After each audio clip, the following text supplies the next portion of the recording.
Глава 1571. Битва с культиватором интеграции тела. Однако при таких обстоятельствах Хань Ли не собирался сражаться с культиватором на ранней стадии интеграции тела. Он без колебаний взмахнул крыльями и, окутав себя духовным светом, метнулся прочь в виде полоски лазурного света, ускоряясь почти вдвое по сравнению с его первоначальной скоростью, тем самым позволяя ему соответствовать скорости полоски красного света. Всего за несколько мгновений они оба исчезли вдалеке. Фигура в полосе красного света, естественно, была никем иным, как пожилым человеком из расы Цзяочи. Используя высший диск смещения небес, он смог отследить местонахождение Хань Ли, но прежде чем он смог приблизиться к нему, тот внезапно ускорился и сбежал на невероятной скорости. При виде этого сердце пожилого человека содрогнулось от шока, но его удивление быстро сменилось восторгом. Оказалось, что существо, которое он преследовал, было довольно могущественным, так что вполне вероятно, что он нес один из предметов, которые искал. Таким образом, пожилой мужчина наполнился большей решимостью выследить Хань Ли. Они двое летели по воздуху, как падающие звезды, не пытаясь скрыться, и им потребовалось совсем немного времени, чтобы преодолеть расстояние в сотни километров. В это время полоска красного света все еще не могла преследовать лазурную нить, а пожилой мужчина действительно сильно удивился. Несмотря на то, что он не был опытным в технике передвижения, его духовное чутье ясно показало ему, что его целью было только существо высшей расы 7-го ранга. Таким образом, было невероятно, что ему удалось избежать преследования на таком огромном расстоянии. Однако, в конце концов, пожилой мужчина был грозным существом на стадии интеграции тела, так что он, естественно, обладал огромным богатым боевым опытом. Он резко остановился и бесстрастно перевернул руку, призвав фиолетовый талисман. Он осторожно взмахнул талисманом в воздухе, и облако пурпурного тумана мгновенно проникло через область радиусом более 100 футов и полностью скрыло его тело внутри. Хань Ли все это время следил за своим преследователем, и при виде этого он слегка нахмурился. Он также немедленно остановился в полете, повернувшись назад. Ему было довольно любопытно, что замышляет его противник. Пурпурное облако тумана вздыбилось и затихло, а затем внезапно исчезло вместе с пожилым мужчиной в нем. Хань Ли слегка изменился в лице и мгновенно высвободил свое духовное чутье, просканировав им радиус в несколько десятков футов.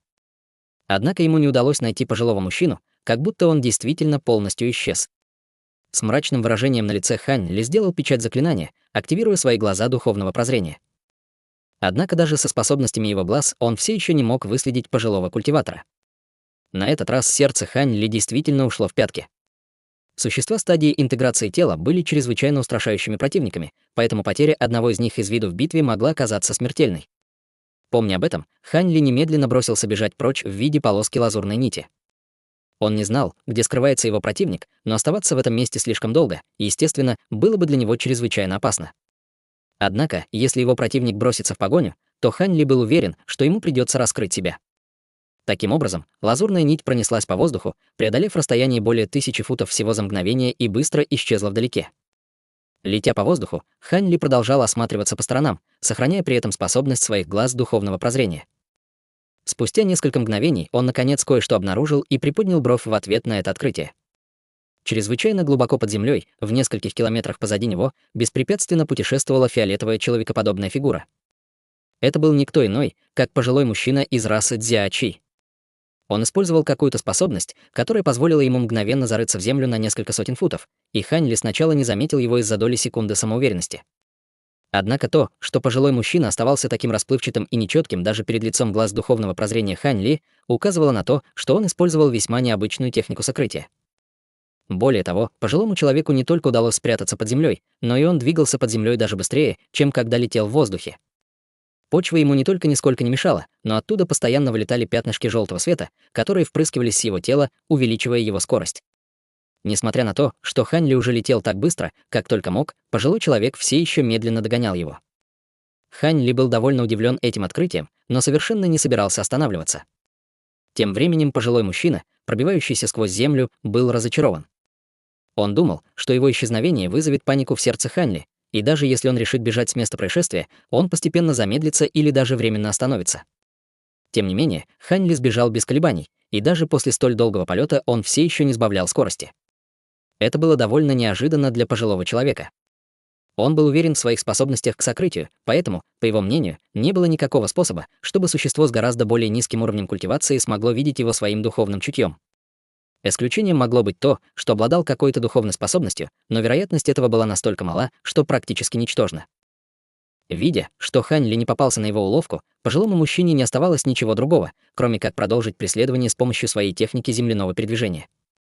Тем не менее, он, естественно, также мог видеть, что он двигался немного быстрее, чем Хань Ли, используя эту технику передвижения, поэтому он, естественно, не собирался сдаваться в своей погоне. Таким образом, они вдвоем без остановки пролетели тысячи километров. Хань Ли мог видеть, как фиолетовая гуманоидная фигура приближается к нему под землей, и выражение его лица постепенно становилось более мрачным, пока он осматривал свое окружение. Внезапно впереди появилась пара высоких гор, стоящих рядом друг с другом. Обе горы были довольно крутыми, а между ними лежал густой лес. Сердце Хань Ли дрогнуло при виде этого, и он бросил взгляд вниз, и в его глазах вспыхнул синий свет. В этот момент фиолетовая фигура находилась всего в 1000 футах от него и готова была догнать его с минуты на минуту. Таким образом, Хань Ли глубоко вздохнул и внезапно изменился направление, полетев в сторону леса. Лазурная нить промелькнула в воздухе и нырнула в лес, после чего снова появился Хань Ли. Сразу после этого он взмахнул рукавом, выпустив несколько десятков маленьких мечей. Затем он сделал печать заклинания, и все маленькие мечи вонзились в землю в виде лазурных нитей. Бесчисленные лазурные нити пронеслись в воздухе, и все окружающие деревья были повалены в одно мгновение. Таким образом, область радиусом в несколько тысяч футов открылась в мгновение ока. После всего этого Хань Ли покачнулся и появился на пне в несколько десятков футов высотой, затем бесстрастно указал пальцем вперед. Сразу после этого лазурный свет погас, и все лазурные нити скрылись в пустом пространстве. Затем Хань Ли сделал печать заклинания руками, и с раскатами грома из его тела вырвались бесчисленные дуги золотых молний, образуя золотую и серебряную молнию. После всплеска черной ци под его мантией появились черные зловещие доспехи. После всего этого Хань Ли открыл рот, создав небольшой полупрозрачный щит, который начал быстро вращаться вокруг него. Сделав все свои приготовления, Хань Ли просто заложил руки за спину и совершенно неподвижно завис в небе. В почве глубоко под Хань Ли пожилой мужчина со злобным взглядом оценивал каждое движение Хань Ли. В конце концов, он догнал Хань Ли, но вместо того, чтобы сразу наброситься, он не спешил нанести удар. Однако у пожилого человека не хватило терпения и к противнику, чей уровень культивации значительно уступал ему. Он пробежался своим духовным чутьем по окружающей местности, чтобы убедиться, что поблизости нет других существ или ловушек, после чего на его лице появилось зловещее выражение, и он внезапно исчез под землей. В следующее мгновение раздался сокрушительный удар, и пень, на котором стоял Хань Ли, взорвался, а из-под его ног вылетела пара массивных малиновых рук, пытаясь схватить его. Однако Хань Ли, казалось, уже ожидал этой атаки, и его тело расплылось, прежде чем он внезапно появился на расстоянии более 100 футов во вспышке. Как только Хань Ли появился, перед ним вспыхнул красный свет, и пожилой мужчина также показал себя. Свирепый свет вспыхнул в его глазах, и он одновременно поднял обе руки вверх. Мгновенно появившиеся проекции кулаков бросились к Хань Ли, послав к его телу палящую волну тепла. Это высокоранговое существо Дзя-Чи также шло по пути одновременной культивации, удивление мелькнуло в глазах Хань Ли, и он протянул угольно-черную руку, надавливая сверху вниз. Маленькая черная тень вылетела из его ладони в мгновение ока, а затем превратилась в небольшую гору высотой в несколько десятков футов, после чего бесшумно спустилась, направляясь прямо к проекциям красных кулаков. Губы пожилого мужчины дернулись при виде этого, и вместо того, чтобы сменить атаку, на его лице появилась насмешка. Он полностью осознавал, насколько мощными были эти кулаки, и это было то, что Хань Ли смог понять только за мгновение до своей смерти. Имея это в виду, пожилой мужчина активизировал свое искусство культивации еще большей степени, и пара проекций кулаков мгновенно увеличилась примерно в 2 раза по сравнению с первоначальным размером, сделав их размером с человеческие головы. Кроме того, малиновый свет, исходящий от поверхности выступов кулаков, также стал чрезвычайно ярким, освещая окружающий воздух пронзительным красным оттенком, а палящие температуры, исходящие от них, заставляли окружающий воздух полностью искажаться и деформироваться. Он планировал использовать эти кулаки, чтобы разбить гору эссенции божественного света. При виде этого на лице Хань Ли появилось странное выражение. Прямо в этот момент проекции кулаков и нижняя часть маленькой черной горы совершенно беззвучно столкнулись. Проекции и гора одновременно дрогнули, а затем застыли, словно были зафиксированы на неподвижном снимке во времени. Однако затем между ними возник ореол серого и красного света, распространившись во всех направлениях. Хань Ли почувствовал, как задрожали его барабанные перепонки, в момент взрыва грянул такой оглушающий звук, напоминавший конец света. Все пни внизу мгновенно превратились в опилки при соприкосновении с этим ореолом света, и земля сильно задрожала, и в следующее мгновение там образовался огромный кратер с радиусом в несколько сотен футов и глубиной около 10 футов. Сердце Хань Ли содрогнулось от шока, и он поспешно посмотрел вниз своими глазами духовного прозрения. Гора эссенции божественного света оставалась совершенно неподвижной, но пара проекций кулаков под ней была уничтожена. Пара приземленных человеческих рук в настоящее время изо всех сил сопротивлялась небольшой горе, не давая ей рухнуть прямо вниз. Владельцем этой пары рук был никто иной, как пожилой мужчина. В этот момент его руки были слегка согнуты, а лицо не здорово покраснело, но он действительно сумел сдержать гору эссенции божественного света с помощью только своих рук и своей огромной силы.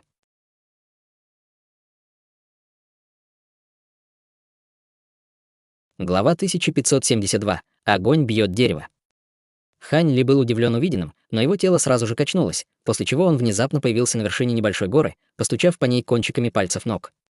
Серый свет сразу же начал заливать небольшую черную гору, и она резко увеличилась до 3000 футов. Пожилой человек едва смог поднять небольшую гору в ее прежнем состоянии, и при виде этого он резко изменился в лице. Его ноги начали погружаться в землю, и вскоре он был похоронен по икры.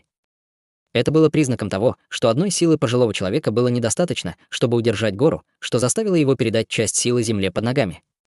Хань Ли бесстрастно смотрел вниз, наступая на небольшую гору. Гора эссенции божественного света с самого начала была необычайно тяжелой, и с помощью Хань Ли черная гора смогла обрушилась вниз, с грохотом полностью раздавив пожилого человека под ней. Однако, увидев это, Хань Ли стал более настороженным. Он определенно не поверил в то, что существо стадии интеграции тела будет так легко убить. Таким образом, он сделал печать заклинания одной рукой, в то время как другая его нетронутая белая ладонь прижалась к черной горе. Серый свет вспыхнул над поверхностью горы, и она продолжила расширяться с огромной скоростью. В то же время из его пальцев вырвалась вспышка пятицветного пламени, распространившись по земле у подножия горы. Внизу мгновенно образовался слой пятицветного льда, превратив землю внизу в радиусе нескольких сотен футов в лед. К этому моменту Черная гора уже достигла высоты более 10 тысяч футов, что делало ее сопоставимой с настоящей горой. Несмотря на это, Хань Ли по-прежнему не собирался останавливаться. Из его тела вырвался духовный свет, и он полетел в одну сторону в виде полоски лазурного света, внезапно растворившись в воздухе. Сразу после этого в воздухе вокруг Черной горы внезапно раздался низкий гул. Вокруг горы появилось множество маленьких лазурных мечей и превратились в лазурные цветы лотоса размером с ладонь во вспышке лазурного света. Эти цветы лотоса вращались на месте, выпуская бесчисленные проекции цветов лотоса, которые постепенно принимали более существенную форму. Внезапно цветы лотоса закрыли все небо и образовали массивный световой барьер, полностью заманив в ловушку пожилого человека внутри. Хань Ли воспользовался этой блестящей возможностью, чтобы активировать свою формацию мечей весеннего рассвета. В этот момент из-под горы раздался рев ярости, после чего послышалась череда заклинаний. В окружающем воздухе внезапно всплыли лучи алого света. Вначале их было всего около дюжины, но по мере возрастания скорости заклинаний стало появляться все больше и больше пучков красного света. Спустя несколько мгновений практически все небо было окрашено в красный цвет. В то же время температура в окрестностях стала чрезвычайно высокой, достаточно высокой, чтобы мгновенно превратить смертного в вяленое мясо. В этот момент заклинания прекратились, и лучи багрового света пробились сквозь слов пятицветного льда на земле. Сразу после этого из-под земли раздались грохочущие удары, похожие на раскаты грома. Спустя несколько мгновений сквозь слой льда пробились столбы багрового света, каждый толщиной с большую чашу для риса. Слой льда вскоре растворился, превратившись в ничто. Соседняя земля также мгновенно превратилась в малиновую жидкость в красном свете. Всего за несколько вдохов обширный участок земли превратился в огромную лавовую яму. Черная гора медленно спускалась в пузырящуюся лаву, и вскоре большая часть горы полностью погрузилась под воду. Как и ожидалось, похоже, этого будет недостаточно, чтобы тебя убить. Безразличный голос Хань Ли внезапно раздался со всех сторон. Сразу после этого Черная гора резко уменьшилась в яме с лавой, уменьшившись до примерно фута в размере, и снова поднялась в воздух в виде полоски белого света. Однако после того, как она отлетела на несколько десятков футов от лавы, внезапно раздался холодный голос пожилого мужчины. «Мне как раз не хватает декоративного сокровища в пещерной резиденции. Это, похоже, неплохое». Как только его голос затих, массивная волна лавы высотой более 100 футов вырвалась из лавовой ямы внизу. Сразу после этого вспыхнул красный свет, и лава превратилась в массивную малиновую руку, схватив Черную гору. Огромная рука вспыхнула красным светом, пытаясь затащить гору обратно в лаву. Однако, несмотря на то, что Хань Ли уже убрал большую часть силы горы эссенции божественного света, ее необычайный вес нельзя было легко переместить с помощью массивной руки. Таким образом, Черная гора смогла удержать свое положение в воздухе, даже несмотря на то, что гигантская лавовая рука продолжала тащить ее вниз. Однако в то же время она не смогла долететь до ближайшего лазурного светового барьера, как задумал Хань Ли. Хань Ли холодно фыркнул, и вокруг массивной малиновой руки вспыхнули пространственные колебания, вслед за которыми из воздуха возникло бесчисленное множество лазурных нитей. Лазурные нити вспыхнули вокруг массивной руки, как молния, мгновенно рассекая ее пальцы на бесчисленные сегменты. Таким образом, миниатюрная черная гора была освобождена и снова улетела в виде полоски лазурного света, исчезнув в лазурном световом барьере после нескольких вспышек. Лазурные нити тоже внезапно исчезли, как будто их вообще и не было. У тебя определенно припасены свои козыри в рукаве. Неудивительно, что у тебя хватило смелости встретиться со мной в прямом бою. Пожилого человека это, похоже, не раздражало, но голос его был довольно тяжелым и мрачным. Почти в тот же момент лава внизу расступилась, и изнутри медленно вышел пожилой мужчина. Его тело вспыхнуло красным светом, и он остановился только после того, как поднялся более чем на 100 футов в воздух. С осторожным выражением на лице он осмотрелся по сторонам. Это формация мечей. Пожилой мужчина изменился в лице, мгновенно определив ситуацию, в которой оказался. Однако в тот момент, когда пожилой мужчина показал себя, лазурные цветы лотоса вокруг него начали мерцать ярким светом, вслед за которым посыпались лепестки лотоса. Летя в воздухе, они мгновенно превратились в лазурные ветреные лопасти, устремившиеся к пожилому мужчине со всех сторон. Пожилой мужчина резко изменился в лице, и красный свет, исходящий от его тела, внезапно расширился, образуя малиновый световой барьер, который защищал его с самого внутри. Раздалась цепочка шлепающих звуков, когда лопасти ветра исчезли в красном свете, как мотыльки, ныряющие в пламя. Однако в следующее мгновение все они превратились в огненные шары, испепеляющие их в ничто. Искусство культивации элемента огня этого высокорангового существа Цзяочи было явно чрезвычайно мощным, чтобы иметь возможность зажигать и сжигать даже атаки, проявленные ветром. Однако, учитывая, что пожилой мужчина уже был пойман в ловушку его формации мечей, это, конечно же, не было той атакой, которую Хань Ли приготовил для него. В тот момент, когда он понял, что ветреные лопасти неэффективны, высоко в воздухе вспыхнул яркий лазурный свет, после чего сверху рухнула серия массивных лазурных бревен толщиной с резервуар для воды. При ближайшем рассмотрении можно было обнаружить, что бревна были чрезвычайно плотными и, казалось, чрезвычайно тяжелыми. Однако пожилой мужчина лишь холодно усмехнулся, подняв рукав вверх, посылая красный свет вокруг своего тела на приближающиеся бревна. После контакта с красным светом массивные лазурные бревна быстро превратились в клубы дыма и пепла. Побереги силы, сопляк. Если бы твоя формация мечей имела какой-то другой элемент, ты, возможно, мог бы доставить мне неприятности, но формация мечей из чистого древесного элемента совершенно неэффективна против меня. Я могу с легкостью уничтожить эту формацию. Пожилой мужчина внезапно громко вскрикнул и скрестил руку. Красный свет вокруг его тела заколебался, и столбы багрового света внезапно взметнулись во все стороны, в мгновение ока поразив лазурный световой барьер. По всему пространству, окутанному световым барьером, сразу же распространилась палящая аура. На лице пожилого мужчины появилось торжествующее выражение. По его мнению, его мощное искусство культивации элемента огня могло с легкостью уничтожить эту формацию мечей древесного элемента. После этого он мог использовать преимущество своего уровня культивации, чтобы убить этого неожиданно неприятного противника. Раздалась череда глухих ударов, и, как и ожидал пожилой мужчина, в световой преграде с легкостью пробились массивные дыры. В тот момент, когда лазурные цветы лотоса вокруг него рассеялись, его окружение внезапно расплылось, и лазурные цветы лотоса внезапно исчезли вместе со световым барьером. В следующее мгновение он очутился в совершенно незнакомом месте, окружённом массивными деревьями высотой в несколько сотен футов. Иллюзорная техника. Несмотря на огромный боевой опыт пожилого человека, он был по-настоящему удивлен этим случаем. Иллюзорные техники не были чем-то необычным в других формациях и ограничениях, но они очень редко встречались в формациях мечей, которые преимущественно преследовали максимальную разрушительную силу. По крайней мере, это был первый раз, когда пожилой мужчина увидел формацию меча с сопутствующей иллюзорной техникой. Однако пожилой человек быстро собрался силами и сделал печать заклинания, и все его тело вспыхнуло красным светом, а столб алого пламени поднялся прямо в воздух. Затем он открыл рот и выплюнул белый талисман, который исчез в мгновение ока, образуя порыв белого ураганного ветра, который растворился в огненном столбе. Обдуваемый сильными ветрами, огненный столб, толщиной всего около 10 футов, быстро увеличился до более чем 100 футов в толщину, создавая очень грозное зрелище. Пожилой мужчина находился в самом центре огненного столба и внезапно сел, скрестив ноги.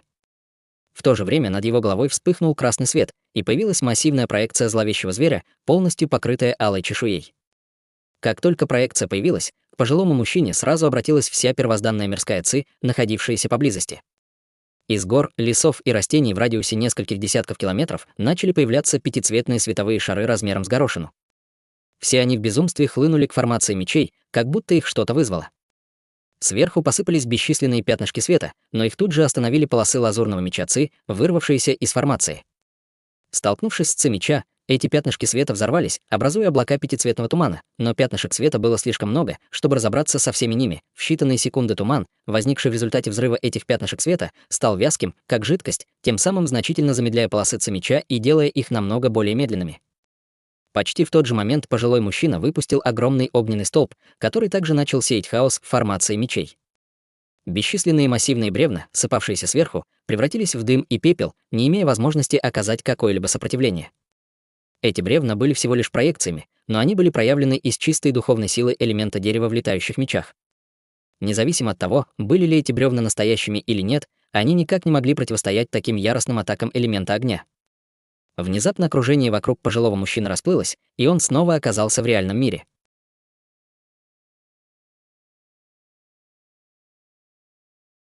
Глава 1573. Сумка небесного хаоса и тыква.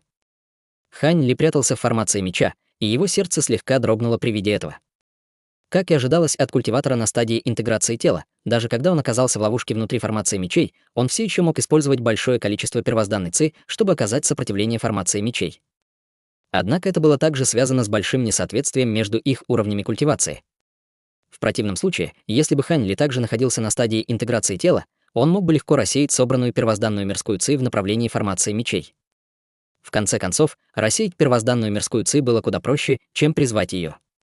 Это также было причиной того, что существа, находящиеся выше стадии пространственного закаливания, очень редко использовали первозданную мирскую ци для прямых атак на противников.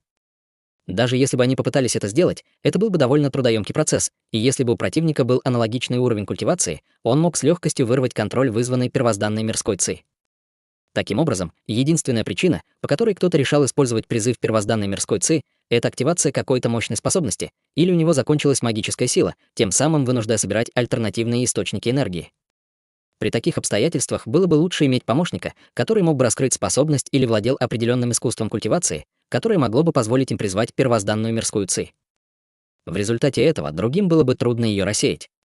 Однако в целом это был крайне неэффективный и рискованный образ действий, который нужно было предпринять во время битвы, и пожилой мужчина смог сделать это с такой безрассудной энергией только из-за того, что уровень культивации Хань Ли был намного хуже его.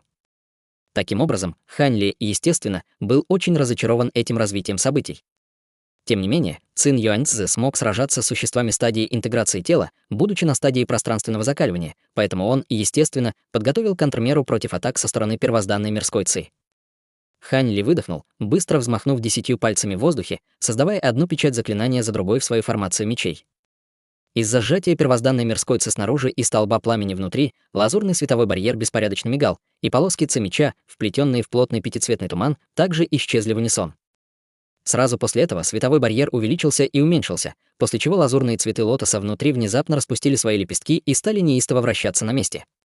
Один за другим мерцающий лазурный вихрь в мгновение эка обрушился на световой барьер.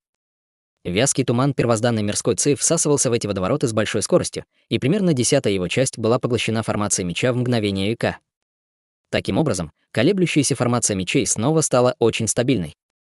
Пожилой мужчина в формации мечей манипулировал столбом пламени, чтобы посеять хаос внутри формации, и он, естественно, сразу почувствовал, что происходило с первозданной мирской ци снаружи. Его сердце содрогнулось от шока. Он явно не ожидал, что эта формация мечей обладает такой глубокой способностью. Если бы так продолжилось, то первозданная мирская ци, которую он собрал, работала бы только на укрепление формации мечей. В припадке шока и гнева пожилой мужчина немедленно издал громкий крик, и формация меча сразу же задрожала, поскольку вся мирская ци, собранная снаружи, с грохотом была разогнана порывами яростного ветра. Несмотря на это, благодаря мирской ци, которую формация мечей уже поглотила, она стала гораздо более прочной и стабильной, чем раньше. Таким образом, первозданная мирская ци, которую он призвал, досталась его противнику на блюдечке с голубой каемочкой. Если об этом пойдут слухи, он станет посмешищем среди своих собратьев. На пике своей ярости пожилой мужчина холодно усмехнулся, положив руку на макушку своей головы. Сразу после этого оттуда вырвалась полоска яркого света, образуя массивную проекцию с набором размытых черт лица. Прежде чем Хань Ли смог определить истинный вид проекции, она устремилась к пожилому мужчине и исчезла в его теле. Пожилой мужчина мгновенно запрокинул голову и издал протяжный крик, а его лицо приняло зловещий и угрожающий вид. Его тело также увеличилось до 70 футов в высоту, а маленький красный рог на его глобеле удлинился примерно до полфута в длину, и все его тело покрыли малиновые чешуйки. В мгновение эка пожилой мужчина превратился в грозное дьявольское существо. Со зловещей улыбкой на лице он одновременно перевернул обе руки. В одной руке показался тусклый золотой флаг, над которым непрерывно кружилось облако огненного тумана. Тем временем в другой его руке появился странный синий мешочек. В следующее мгновение он подбросил их в воздух и начал что-то петь на совершенно незнакомом для Хань Ли языке. Флаг развивался в воздухе, и из него вырвались вспышки золотого пламени. В то же время сумка вздулась, и из нее вылетел порыв синих ветров. Одновременно с этим пожилой мужчина открыл рот и выпустил огненное облако, багровое, как кровь. Затем эти трое соединились с огненным столбом, который сеял хаос в формации мечей. Красный, синий и золотой свет мгновенно переплелись между собой, образуя трехцветный столб света. В формации мечей грянул сокрушительный удар, и Хань Ли знал, что больше не может бездействовать. Таким образом, он активировал одну мощную иллюзорную технику за другой формацией меча весеннего рассвета, но все, что было проявлено как часть этих иллюзий, было мгновенно уничтожено трехцветным столпом света. Формация меча весеннего рассвета была совершенно не способна противостоять такой атаке, и лазурный световой барьер тут же снова начал беспорядочно вспыхивать. Хань Ли резко вздохнул при виде этого. Половина его изумления, естественно, возникла из-за огромной силы трехцветного столба света, но другую половину можно отнести к синей сумке, которую пожилой мужчина создал после своего превращения. Это сокровище было ему очень хорошо знакомо. Казалось, что это духовное сокровище, известное как сумка небесного хаоса, и оно было внесено в свиток тысячи хаотических духовных сокровищ. Это духовное сокровище было лишь средним сокровищем среди тех, что находились в свитке, но оно обладало несколькими невероятными способностями, которыми не обладали другие сокровища, благодаря чему заработало себе репутацию. Много лет назад это сокровище когда-то принадлежало могущественному существу из рода человеческого. Однако этот человек позже погиб при непредвиденных обстоятельствах, и в результате духовное сокровище исчезло. Ради возвращения этого духовного сокровища многие высокоранговые культиваторы обыскали территории людей и демонов, но все безрезультатно, так как же оно оказалось в руках существа Дзяочи на громовом континенте. Это сокровище определенно было плохой новостью для Хань Ли, и его мысли пытались найти способ противодействовать ему. Внезапно на его лице появилось слегка озадаченное выражение. Согласно легендам, сумка небесного хаоса определенно обладала гораздо более мощными способностями, чем-то, что она демонстрировала в формации мечей. Неужели это всего лишь копия? Или, может быть, он ошибочно определил его, когда на самом деле это было какое-то другое подобное сокровище. Хань Ли не мог проверить, какое из его предположений было правильным, но он не мог тщательно обдумывать это в своих нынешних обстоятельствах. Формация меча вот-вот должна была рухнуть, и в глазах Хань Ли промелькнул холодный свет. Легенды о Цин Юаньци, использующим эту формацию мечей для борьбы с существами на стадии интеграции тела, скорее всего, были правдой, но это, вероятно, было связано с тем, что Цин Юаньцзи также владел последними несколькими уровнями искусства владения мечом лазурной эссенции, что позволило ему использовать полную силу формации мечей.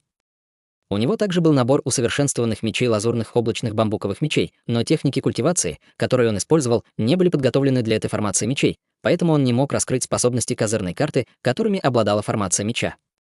Вот почему формация мечей выглядела такой неуместной перед лицом атак пожилого мужчины. Однако после поглощения такого большого количества первозданной мирской ци, казалось, появилась могущественная способность, которую Хань Ли едва ли мог использовать с помощью формации мечей.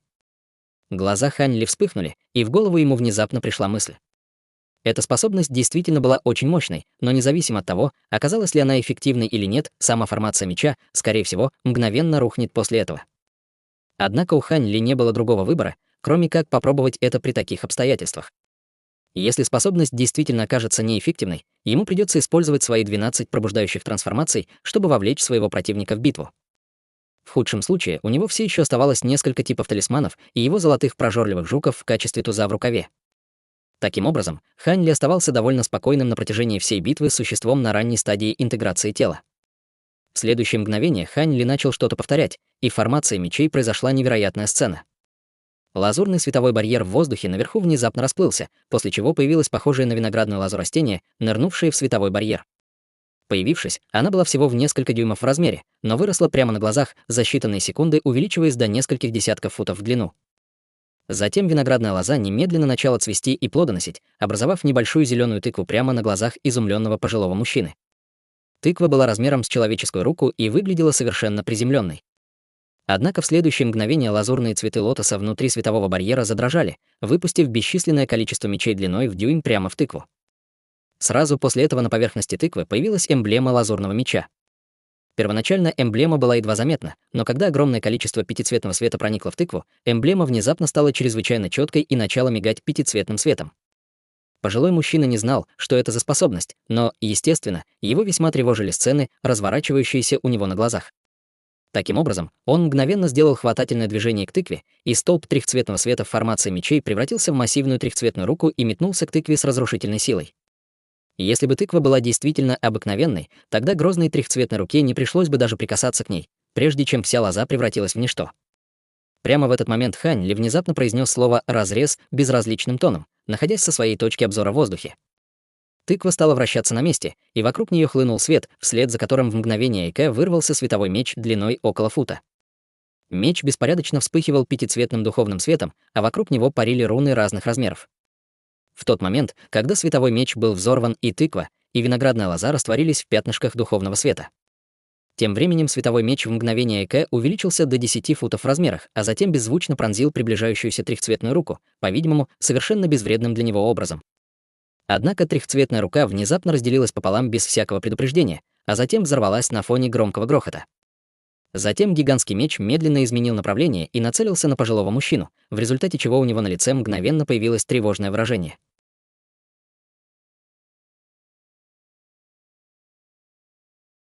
Глава 1574. Первозданный меч Ци. По какой-то причине чувство опасности нахлынуло на духовное чутье пожилого человека при виде, казалось бы, обычного пятицветного светового меча. Он тут же открыл рот и без колебаний выпустил мерцающий красный летающий меч. Меч был около 3 футов в длину, блестящий и полупрозрачный, как если бы он был выкован из хрусталя. Летающий меч вспыхнул в воздухе полоской лазурного света и устремился прямо на тревожный пятицветный световой меч. В воздухе послышалось холодное хмыканье, и пятицветный меч снова резко рассек воздух.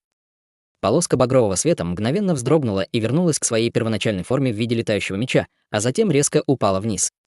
Меч уменьшился до нескольких дюймов в длину, но на его лезвии появилась большая щель. Несмотря на то, что он не был рассечен световым мечом пополам, он явно был серьезно поврежден. В тот момент, когда летающий меч был поврежден, лицо пожилого мужчины слегка побледнело, что указывало на то, что в результате он также получил внутреннее повреждение. Однако после 2 атак ослепительный свет, исходящий от пятицветного светового меча, значительно потускнел, и многие из парящих вокруг него рун также исчезли. Зловещее выражение появилось на лице пожилого мужчины, он издал протяжный крик. Трехцветный свет, который только что был рассечен, устремился к его телу, образуя комплект старинных трехцветных доспехов. Доспехи, похоже, не были из дерева или металла и покрывали все его тело с головы до пят, оставляя только пару дыр для глаз. Издалека казалось, что он превратился в бронированного гиганта. Сразу после этого пожилой мужчина поднял обе руки в воздух, и во вспышке трехцветного света в его руке появился старинный гигантский меч. Пожилой мужчина сжал обеими руками рукоять меча и расположил его перед собой, в результате чего в небеса ворвалась поразительная волна зловещей Ци.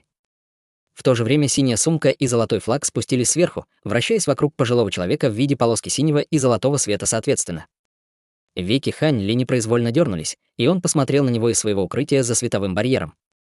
Только после заимствования первозданная мирская Ци, поглощенная формацией меча, он едва ли был способен развязать способность, которую Цин Юаньцзы назвал «тыква меча первозданной Ци». Эта способность проявлялась в тыкве и использовала Ци меча из 72 лазурных облачных бамбуковых мечей в качестве семени, а затем обращалась к первозданной мирской Ци, чтобы вырастить разрушительно мощный меч первозданной Ци. Способность была чрезвычайно мощной, но также требовала высвобождения поразительного количества мирской Ци. 2 удара, которые только что были нанесены, уже израсходовали почти половину мирской Ци, поглощенной формацией мечей. Однако, если пожилой мужчина поверил, что в этом и заключена сила меча первозданной Ци, то его ждал неприятный сюрприз. Сила, высвобождаемая мечом первозданной Ци, полностью зависела от того, сколько первозданной Ци было введено в атаку. Хань Ли готовился использовать всю оставшуюся в мирскую Ци в его формации мечей своей следующей атакой, на лице Хань Ли внезапно появилась холодная улыбка, и он сделал печать заклинания, побуждая формацию мечей к действию. Лазурный световой барьер мгновенно вспыхнул ярким цветом, и лазурные цветы лотоса начали вращаться на месте, превратившись в столбы света, устремившиеся к гигантскому световому мечу наверху. Лазурный свет вспыхнул по всему небу, и лазурный световой барьер замерцал, быстро исчезнув полностью. В мгновение Эйка в воздухе остались только 72 маленьких лазурных меча, и все они потускнели. Без формации мечей в качестве камуфляжа Хань Ли также появился высоко в воздухе. Поглотив столько силы, световой меч увеличился примерно в 2 раза по сравнению с первоначальным размером, а детали меча стали намного более четкими, чем раньше. Несмотря на то, что это все еще был пятицветный меч, лазурный цвет был явно гораздо более выраженным, чем другие 4 цвета. В атаку. Хань Ли указал пальцем на пожилого мужчину, холодно отдав приказ. Гигантский световой меч медленно поднялся в воздух и обрушился сверху на противника. Пожилой мужчина в доспехах одновременно издал громкий крик и в отместку рассек воздух своим старинным гигантским мечом. Тонкая нить кристального света и толстая полоска трехцветного меча Ци приблизились друг к другу с оглушительным криком, но все внезапно замолкло в тот момент, когда эти двое вошли соприкоснулись друг с другом. Сразу после этого кристальный свет промелькнул мимо трехцветного меча Ци, и последний с глухим ударом исчез. При виде этого пожилой мужчина немедленно поднял свой гигантский меч, чтобы защитить себя. Раздался резкий лязг, и пожилой мужчина остался совершенно неподвижным. Однако в следующее мгновение от гигантского меча внезапно вспыхнула вспышка лазурного света, после чего его половина бесшумно рухнула вниз. После того, как гигантский меч был разрезан пополам, появился маленький золотой флаг. Флаг содрогнулся и выпустил шар пронзительного золотого света, а затем также упал с неба, разделившись на 2 половины. Тем временем сумка небесного хаоса осталась совершенно невредимой. Пожилой мужчина в доспехах невыразительно посмотрел в небо. Его трехцветный доспех также был полностью невредим, и на его поверхности не было видно ни единой царапины. Зрачки Хань Ли резко сузились при виде этого, и он также посмотрел на своего противника с холодным выражением лица. В то же время предмет беззвучно упал ему в руку, которая была спрятана в рукаве. У этой атаки есть название. Раздался голос пожилого мужчины, застигнув Хань Ли врасплох. «Конечно. Уверен, что мой меч первозданной Ци был для тебя неприятным опытом», ответил Хань Ли со своеобразным выражением на лице. Это действительно было довольно мощно, даже я не смог полностью его выдержать, холодно хмыкнул пожилой мужчина. Как только его голос затих, на его доспехах внезапно появилась тонкая лазурная полоска. Сразу после этого на бесшовном доспехе появился разрез, гладкий, как поверхность зеркала, и эта часть доспехов тяжело рухнула на землю. Наряду с отрубленной частью доспехов, одна из огромных рук пожилого мужчины была также расчленена, и от его плеча потянуло запахом крови. Однако пожилой мужчина просто взглянул на свою отрубленную руку, и она взлетела сама по себе, прикрепившись к его плечу во вспышке белого света.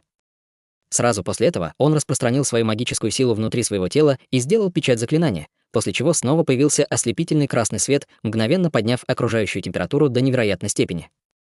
Хань Ли посмотрел на своего противника, прищурившись, и не стал сразу же атаковать. Вместо этого на его лице появилась насмешливая ухмылка. «Неужели ты думаешь, что сможешь так легко оправиться от раны, нанесенной моим мечом первозданной Ци? Что ты пытаешься сказать?» Сердце пожилого человека содрогнулось от шока, и он снова посмотрел на свою раненую руку, и на его лице сразу же появилось мрачное выражение.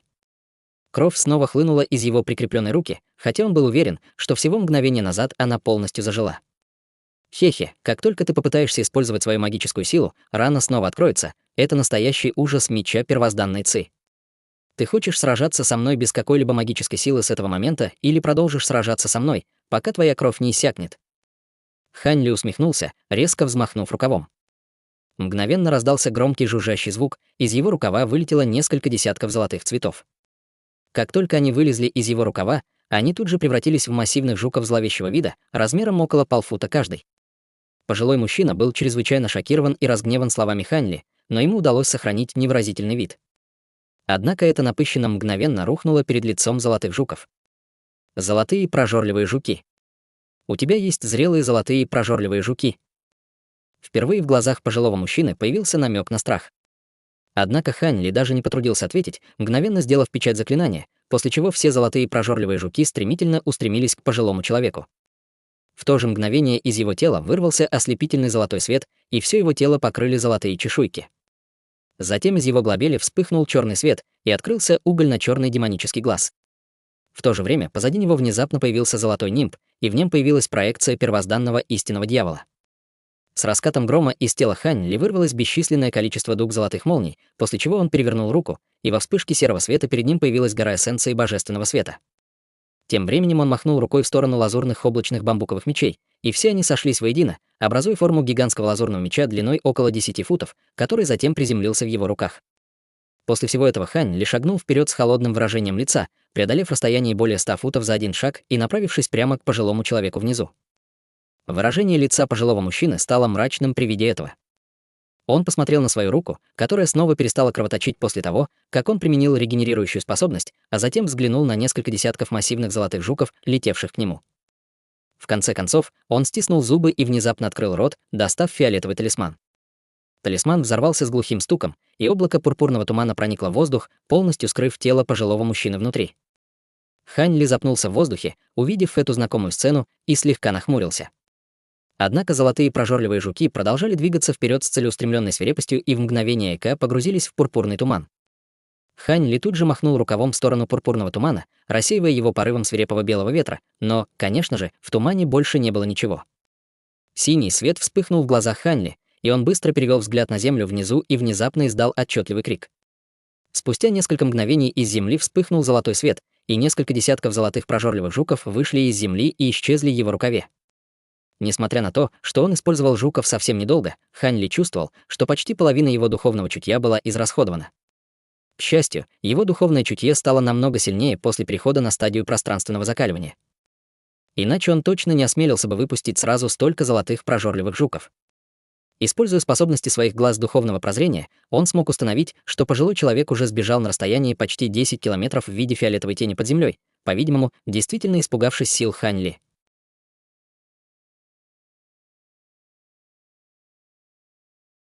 Глава 1575. Отступление.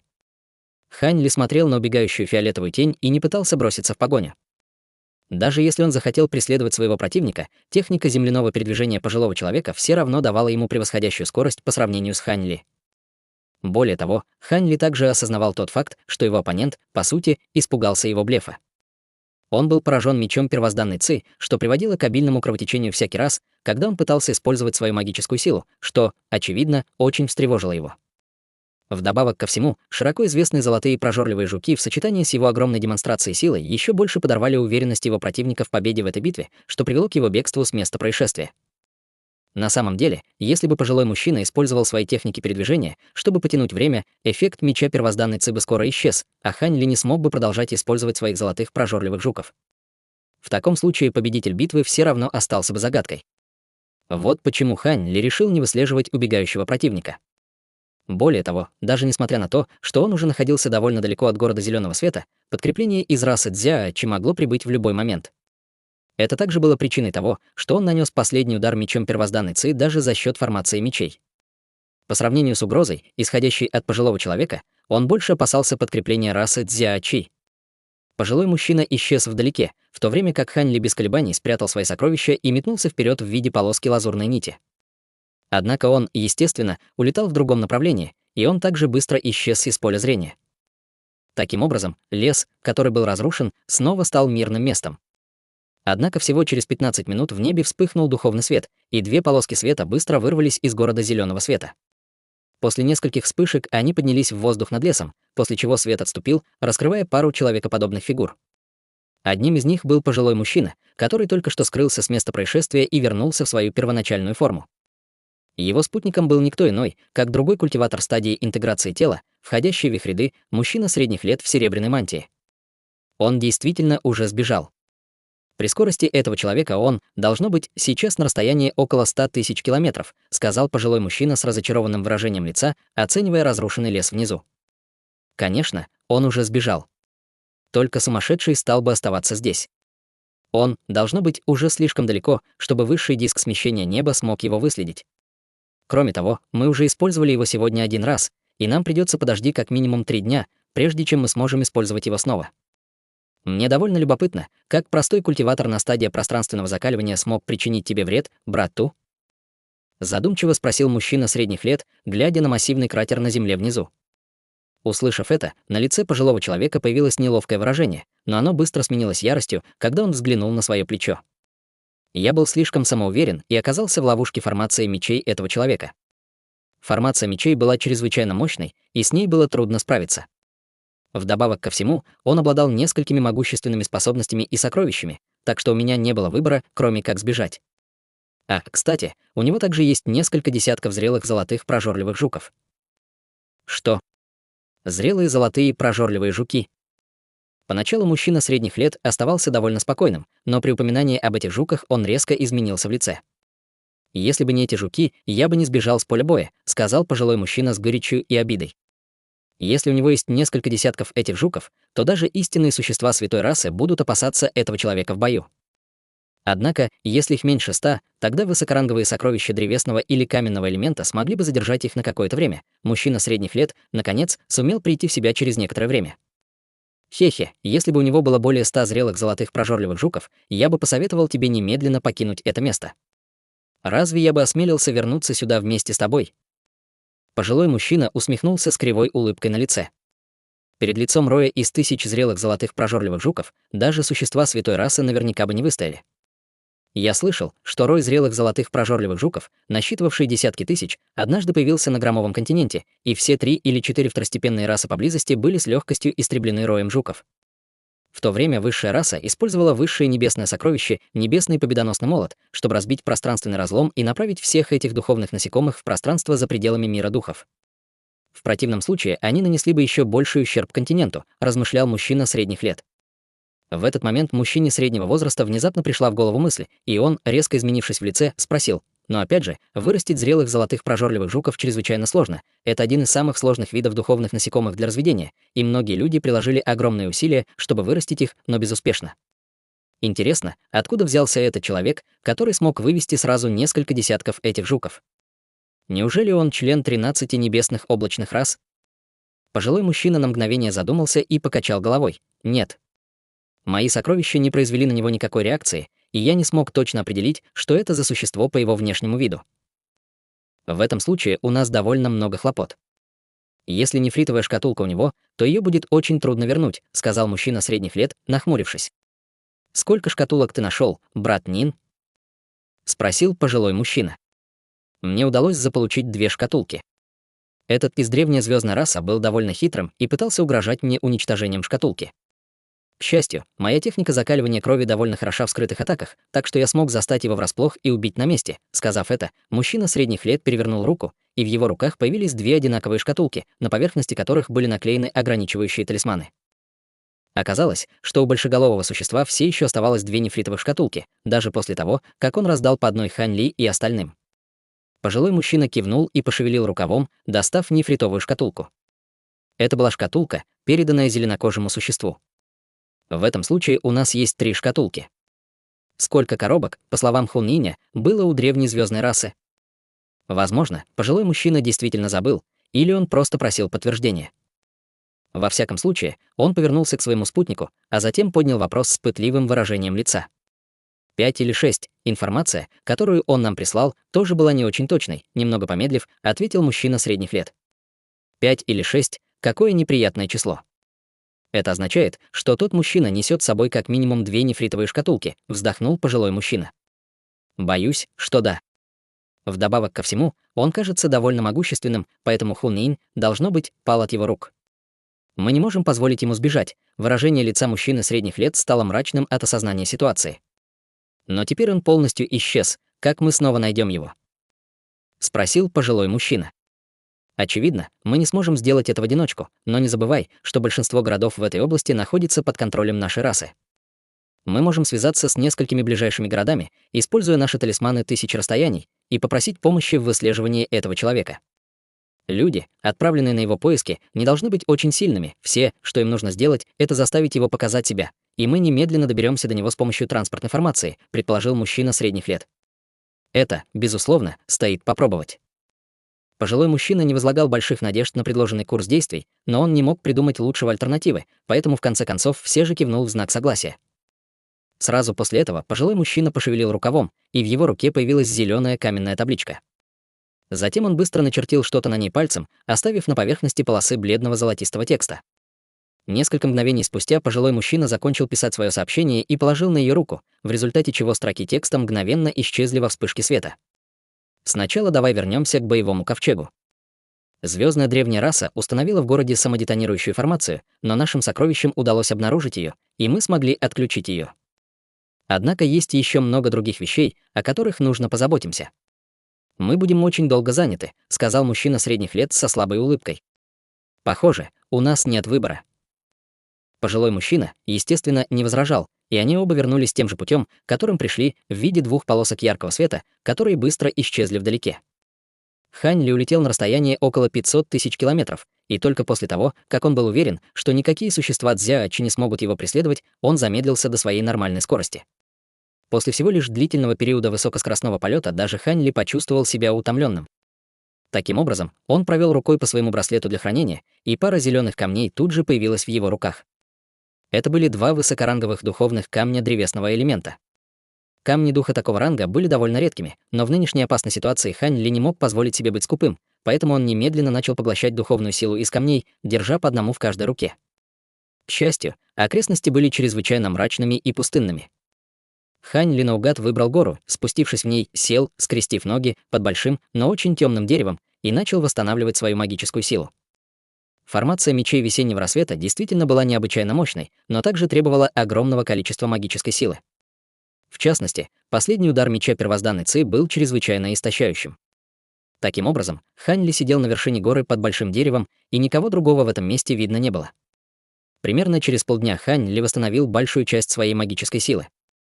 Он снова открыл глаза с приподнятым настроением, не собираясь больше оставаться здесь. Поэтому он убрал духовный камень и снова взлетел в воздух в виде полоски лазурного света. Пролетев более 1000 футов, полоска зеленого света внезапно стала очень размытой и едва заметной. В лазурном свете Хань Ли вытащил нефритовую пластинку. Это было не что иное, как карта окрестностей, которую Хань Ли получил от Цин Сяо перед телепортацией на остров зеленого света. Несмотря на то, что острова пламенных кораллов не контактировали с громовым континентом в течение 1000 лет, большинство вещей на карте должно было остаться прежним. Таким образом, духовное чутье Хань Ли просочилось в нефритовую пластинку в поисках подходящего маршрута отсюда. Он не знал, насколько раса Цзяочи контролировала эту область, но определенно не собирался посещать несколько близлежащих городов.